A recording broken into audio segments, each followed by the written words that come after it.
Hello everyone, welcome to my channel. My name is Chetna and today we'll be making this very cute looking, beautiful cat faced small little pouch. ये pouch को आप अपने earpods डालने के लिए use कर सकते हैं, ईयरफोन्स डालने के लिए यूज़ कर सकते हैं या फिर लिपस्टिक, लिप ग्लॉस, कॉम्पैक्ट, चाबी, कोई भी ऐसी छोटी चीज़ जो आपके पर्स में गुम सकती है, आप इसे इसमें सिक्योर करके रख सकते हैं। आपको ये मिल भी आसानी से जाएगी, प्लस ये एक फैशन स्टेटमेंट बन जाएगा। लोग आपसे पूछेंगे आके कि ये आपने कहाँ से खरीदा, फिर आप उन्हें प्राउडली बता सकते हैं कि ये आपने खुद से बनाया है। हम क्रोशिया के मेरे इस चैनल में बिल्कुल बिगिनर क्रोशिया लेसन्स के साथ स्टार्ट कर रहे हैं, ताकि हम छोटी चीज़ों पे जब हमारा हाथ अच्छे से कंफर्टेबली बैठ जाएगा, हम छोटी चीज़ें जब अच्छे से बना पाएंगे तो हम मिलके बड़ी चीज़ें भी उतनी ही ईजिली बना लेंगे। तो इस पाउच को स्टार्ट करने के लिए हमें चाहिए क्रोशिया हुक। मैंने जो ये ली है ये 3 mm है। इसके साथ हमें चाहिए पेयर ऑफ सिजर्स और निडल जिसमें ब्लैक थ्रेड है, जिससे हम अपने इस कैट फेस की आईज, नोज, मुस्टैशेस बनाएंगे। और साथ में यान आप अपनी चॉइस के कलर की ले सकते हैं। सिंस इट्स अ कैट तो मैं इसमें अभी फॉन कलर से बना रही हूँ, पहले ग्रे से बनाया था। एंड टू बिगिन विद सबसे पहले ये हम बना रहे हैं मैजिक सर्कल। सिंस ये सर्कुलर पैटर्न है तो मैजिक सर्कल बना के सेंटर में हम स्टिचेस स्टार्ट करेंगे 2 चेन्स से। ये 2 चेन बनाने के बाद अब हम डबल क्रोशिया बनाएंगे अपने मैजिक सर्कल में। In total we'll be making 11 double crochets. 11 double crochet plus 2 chain, मतलब इस सर्कल के अंदर ये जो हमने फिंगर पे रोल करके जब मैजिक सर्कल बनाया था तो उसमें हमारे टोटल 12 स्टिचेस बन के रेडी हो जाएंगे। डबल क्रोशिया कैसे बनाते हैं उसका एक सेपरेट वीडियो मेरे चैनल पे है। अगर आप मेरे चैनल पे नए हैं तो इमीडिएटली सब्सक्राइब कर लीजिए। आपके हर छोटे बड़े डाउट्स को मैं पूरी कोशिश करूंगी कि मैं उन्हें रिजॉल्व कर सकूं। देखिए यहाँ पे हमने 12 डबल क्रोशियाज बना लिए। 12 बनाने के बाद ये जो टेल है इसको हम खींच के सिक्योर कर देंगे। जो स्टार्टिंग का हमारा छोटा थ्रेड था उसको हमने टाइट खींच के सर्कल को कंप्लीट कर दिया। अब जो स्टार्टिंग की 2 चेन्स थी उसमें सेकेंड चेन पे हम स्लिप नॉट बना के सर्कल के दोनों एंड्स को आपस में मिला लेंगे। अब इसे ऊपर बनाने के लिए 2 चेन्स बनाएंगे हम। 2 चेन बनाने के बाद अब हम ये जो टेल है आगे बनाते हुए इसको हाइड करेंगे यहाँ पे, और साथ ही में इसे बुनते जाएंगे। अब इस सर्कल में हमें सेकेंड राउंड में हमें हर सिंगल डबल क्रोशिया के ऊपर 2 डबल क्रोशिया बनाने हैं, और ये हमने पूरे सर्कल में ऐसा ही करना है। पर जब मैंने यहाँ ये इंसर्ट करा वहीं मैंने ये टेल को इसके ऊपर रख के हाइड कर दिया और साथ ही में इसे बुन लिया।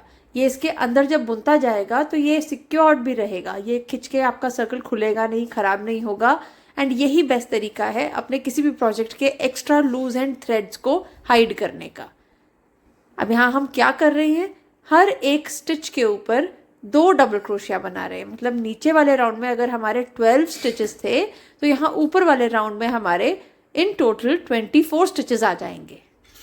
यही आपको पूरे सर्कल में कंप्लीट करना है। देखिए ये हो गया कंप्लीट।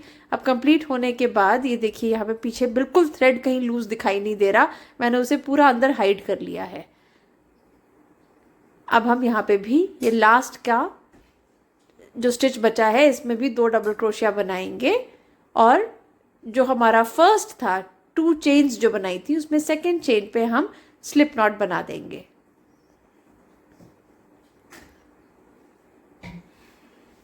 ऐसे आपका एकदम फ्लैट सर्कल बनके रेडी हो गया है। अब ये जो टेल का एज बच रहा था इसे हम चॉप ऑफ कर देंगे, इसकी रिक्वायरमेंट नहीं है, और ये अंदर अब पूरा अच्छे से हाइड हो गया है। अब ये जो ऊपर का वर्किंग यार्न है हम इसी से आगे और अपना नेक्स्ट सर्कल पे जाएंगे।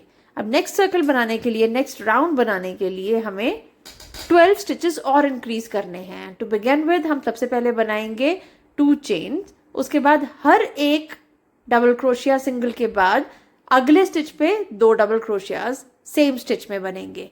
मतलब 1 double crochet, then 2 double crochets in the same stitch, फिर 1 डबल क्रोशिया, फिर 2 double crochets in the same stitch. देखिए 2 चेन्स, फिर नेक्स्ट स्टिच में मैंने 1 डबल क्रोशिया बनाया। अब उसके नेक्स्ट स्टिच में ये first double crochet and same में ही एक और सेकेंड डबल क्रोशिया। अब नेक्स्ट में फिर सिंगल 1 डबल क्रोशिया, उससे नेक्स्ट में 2 डबल क्रोशियाज। यही पैटर्न हम पूरे सर्कल पे फॉलो करेंगे। एक डबल क्रोशिया, फिर 2, फिर एक, फिर 2, ऐसे करते करते हम पूरे इस सर्कल में इन टोटल 12 डबल क्रोशियाज को इंक्रीज कर देंगे। तो अगर फर्स्ट सर्कल में हमने 12 स्टिचेस रखे थे, उसके नेक्स्ट में 24 आए, तो जब ये राउंड हम कंप्लीट करेंगे तो यहाँ हमारे 36 स्टिचेस होने चाहिए। आप इन्हें काउंट कर लीजिए ताकि आपका कहीं पे भी कुछ अगर गलती हो रही होगी तो वो यहाँ पे रेक्टिफाई हो सकेगी। हम 12 स्टिचेस हर एक सर्कल में इंक्रीज करते जाएंगे। This is the main basic rule to make any flat circle pattern. अब यहाँ पे भी मैंने स्लिप नॉट बनाई सेकंड चेन में, जो पहली 2 चेन रखी थी हमने, और इसे कंप्लीट कर दिया है। ऐसे ही करते करते अब हम आगे भी यही स्टेप फॉलो करते रहेंगे। ये 12 स्टिचेस हमने इंक्रीज किए, नेक्स्ट में भी हम 12 और इंक्रीज कर देंगे, या 2 चेन्स अप टू इंक्रीज 12 हम बनाएंगे। पहले 2 के अंदर सिंगल सिंगल डबल क्रोशिया, ये 1 डबल क्रोशिया, नेक्स्ट चेन में 1 मोर डबल क्रोशिया, एंड अब जो नेक्स्ट है इसमें हमें बनाने हैं 2 डबल क्रोशियाज। सेम स्टिच में, थर्ड सेम स्टिच में ही 2 बार डबल क्रोशिया। अब नेक्स्ट में फिर से single double crochet, then next में भी 1 डबल क्रोशिया, मतलब आफ्टर एवरी 2 डबल क्रोशियाज एक ही स्टिच में हमें 2 डबल क्रोशियाज बनाने हैं। ऐसे करते करते हम इस राउंड में अपने 12 और स्टिचेस इंक्रीज कर लेंगे। सी, आप इसको भी काउंट करके चेक कर सकते हैं कि हाँ हमने कितने बनाए। आप ये देखिए, इनर सर्कल में होंगे 12, फिर 24, फिर 36 एंड नाउ 48। फोर्थ रो के बाद ये फिफ्थ रो में हम सिंगल 1 चेन बनाने के बाद हर एक स्टिच के ऊपर सिंगल क्रोशिया बनाएंगे। देखिए, हर एक स्टिच पे हम सिंगल क्रोशिया बनाते जाएंगे। बट अब इस बीच हमें कैट के ईयर्स भी बनाने हैं। ईयर्स के बीच का गैप सेम होना चाहिए, क्योंकि बीच में से हमें लूप बनाना है टाई करने के लिए, तो वो बिल्कुल सेंटर में बनेगा। अब हम यहाँ पे ईयर बनाना स्टार्ट करेंगे।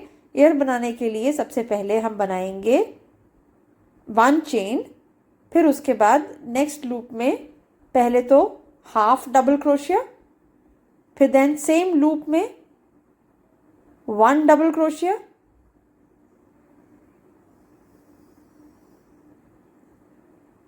फिर 1 मोर डबल क्रोशिया,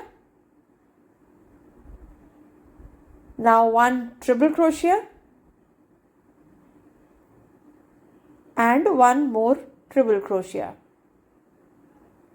यही सेम पैटर्न रिवर्स में हम अगले स्टिच में बनाएंगे, यानी 2 triple crochets in the next stitch first,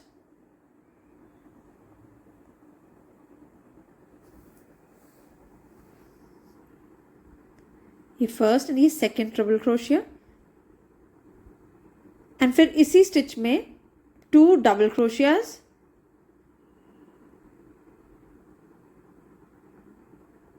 and 1 half double crochet, 1 chain, और फिर अगले स्टिच पे फिर से सिंगल क्रोशिया बनाना स्टार्ट कर देंगे। यहाँ पे हम एक एयर बनाने के बाद इसका सेंटर मार्क करेंगे। सेंटर मार्क करने के लिए हमें यहाँ पे कुछ सिंगल क्रोशियाज बनाने, फिर ये लूप बनेगा और फिर दोबारा सिंगल क्रोशियाज बनेंगे। तो अभी यहाँ पे हम 5 सिंगल क्रोशियाज, लूप एंड फिर 5 सिंगल क्रोशियाज बना के दूसरा एयर बनाएंगे। 1 सिंगल क्रोशिया मैंने यहाँ बना लिया है। अब हम अगले 4 बनाएंगे। अगले स्टिच में एक और सिंगल क्रोशिया, ये सेकेंड था, नाउ थर्ड, फोर्थ एंड ये फिफ्थ। ये अब हमारे इस फेस का सेंटर बन जाएगा। यहाँ पे हम अपनी लूप की ये स्ट्रिंग बनाएंगे, जिसमें हमें सिर्फ चेन बनाना है। एक्सटेंडेड चेन्स हैं ये, अप्रॉक्सीमेट 70 से 80 के बीच में चेन्स बनेंगी एक परफेक्ट लेंथ के लिए। ये लेंथ हमें क्यों चाहिए? अगर आपको इसको बैक के साथ टाई करना है या फिर अपने हाथ के अंदर ही टाई करके रखना है, तो उतना होना चाहिए इसका गैप कि आप अपने हाथ को ईजिली इसमें से निकाल सकें और उसको एक नॉट भी दे सकें। तो ये पैटर्न बनाने के लिए आपको अप्रॉक्सीमेट 70 चेन्स बनेंगी मिनिमम। अब यहाँ पे चेन को मैंने क्लोज किया स्लिप स्टिच के साथ। अब यहाँ पे भी हम सिंगल क्रोशिया बनाएंगे 5। देखिए ये 5 सिंगल क्रोशिया, अब एयर बनेगा। एयर बनाने के लिए वही same pattern, chain 1, half double crochet, 2 double crochets and 2 triple crochet same में, सेम एक ही चेन में। फिर नेक्स्ट स्टिच में 2 triple crochets, 2 double crochets and 1 half double crochet, chain 1 and फिर सिंगल क्रोशिया हम स्टार्ट कर देंगे बाकी की नीचे वाली बाउंड्री पे फेस के चारों तरफ, जो हमने पहले नहीं किया था। ये देखिए ये बनके रेडी हो गया। इसको ऐसे ही यहाँ पे हम कंप्लीट कर देंगे सिंगल क्रोशिया से। जहाँ हमारा स्टार्टिंग पॉइंट था वहाँ तक अब हमें सिंगल क्रोशिया बना के इस पूरे फेस को एक आउटलाइन दे देना है। बिल्कुल सेम पैटर्न से ही इसका दूसरा साइड भी बनेगा, पर उसमें इतना लंबा लूप नहीं देंगे। उसमें एक छोटा सा लूप होगा चेन का, हैंडल जो इसका बनाया हमने चेन, जिसमें हमें 70 चेन्स रखी हैं, उसमें इतनी चेन्स हमें नहीं रखनी। उसमें हम सिर्फ 5 या 6 चेन्स का छोटा सा स्पेस बनाएंगे, जिसमें से ये लंबा वाला जो हमारा चेन बनाया है हमने वो पास हो सके। देखिए सिंगल क्रोशियाज करने के बाद ये हमारा कंप्लीट हो गया है फेस। अब यहाँ पे हम लास्ट सिंगल क्रोशिया करेंगे। थ्रेड को कट किया और ये जो एक्स्ट्रा थ्रेड है इसको हम थोड़ा निडल की हेल्प से हाइड कर देंगे पीछे। अब देखिए ऐसे ही हमें ये दूसरा वाला साइड भी बना लेना है। ये मैंने बना के रेडी रख लिया है, बिल्कुल सेम पैटर्न है। अब मैं एजिस को पहले, ये जो टेल्स दोनों तरफ की बची हैं, इसको सिक्योर करूंगी। इसमें कुछ नहीं करना, हमें एक निडल में इसको पिरो लेने के बाद हमें थोड़ा सा राइट लेफ्ट करके क्रिस क्रॉस पैटर्न में इस थ्रेड को हाइड कर लेना है। Back side of the project पे इसे हाइड कर लेना है। बिल्कुल सेम तरीके से हम दूसरे वाले साइड पे भी जो हमारा लास्ट का टेल बचा है उसको हम इसे हाइड कर लेंगे। इसको थोड़ा सा थ्रेड को घुमा के हम सिक्योर कर लेते हैं और फिर जो बचा हुआ एज होगा उसको हम सिजर की हेल्प से कट कर लेते हैं। ये सिक्योर्ड रहता है, ऐसे करने से बाहर कभी भी आपका पैटर्न खुलेगा नहीं, उधड़ेगा नहीं। अब हम ब्लैक थ्रेड को निडल में डाल के अपने इस, जिसमें हमने लंबा वाला चेन रख के 70 से 100 चेन जिसका हैंडल बनाया था, उसको मैं हमेशा फ्रंट साइड रखती हूँ। उस वाले साइड के ऊपर हम आईज बना लेंगे। आईज बनाने के लिए मैंने सिर्फ लॉन्ग स्टिच का यहाँ पे यूज़ किया। अगर आप थोड़ी बहुत एम्ब्रॉयडरी जानते हैं, मतलब एक एज से दूसरी तरफ को लाके लंबा धागा करके, कोई इसमें सेट पैटर्न नहीं है, बिल्कुल छोटे छोटे 2 डॉट्स बनाने हैं हमें आईज के लिए। एंड सेम वे से नीचे ट्रायंगुलर मैंने इसका नोज बनाया है। जो मैं डिस्टेंस रख रही हूँ यहाँ पे, वो आपको सेंटर इन होल्स को देख के, इसके पैटर्न को देख के समझ में आ जाएगा। अगर आप फिर भी बिल्कुल श्योर नहीं है कि ये सेंटर हो रहा है, आप किसी कलर्ड थ्रेड से एक मार्क लगा सकते हैं और फिर अपने ब्लैक थ्रेड से उसको सिल सकते हैं। देखिए ये पूरा फेस बन गया कैट का। अब ऐसे ही मैं इजी लॉन्ग स्टिचेस से इसके मुस्टैशेस भी बना के रेडी कर दूंगी। And we're almost done.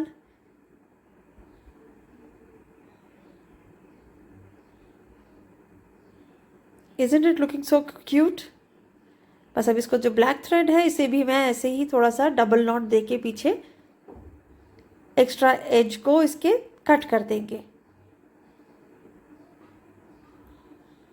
अब दोनों फ्रंट साइड्स को बाहर की तरफ रखते हुए क्रोशिया की हेल्प से ही मैं इन दोनों साइड्स को स्टिच करूंगी। स्टिच करने का इसमें हमें मालूम है कि हमने दोनों में बिल्कुल सेम पैटर्न से सेम नंबर ऑफ स्टिचेस बनाए हैं, तो कोशिश कीजिए कि हर एक का फर्स्ट स्टिच, ईयर के बिल्कुल नीचे से मैंने स्टार्ट किया है, फर्स्ट चेन जो ऊपर दिख रही है आपको, दोनों को इकट्ठा आपने सिल देना है।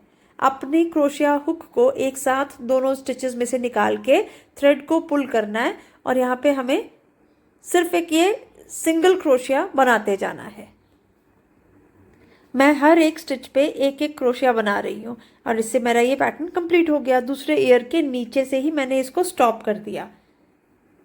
अगर कुछ भी अभी आपको डाउट लग रहा हो, आप कमेंट्स में मैसेज करके मुझसे पूछ सकते हैं। वीडियो अच्छा लगा हो तो चैनल को प्लीज़ सब्सक्राइब कीजिए। Thank you.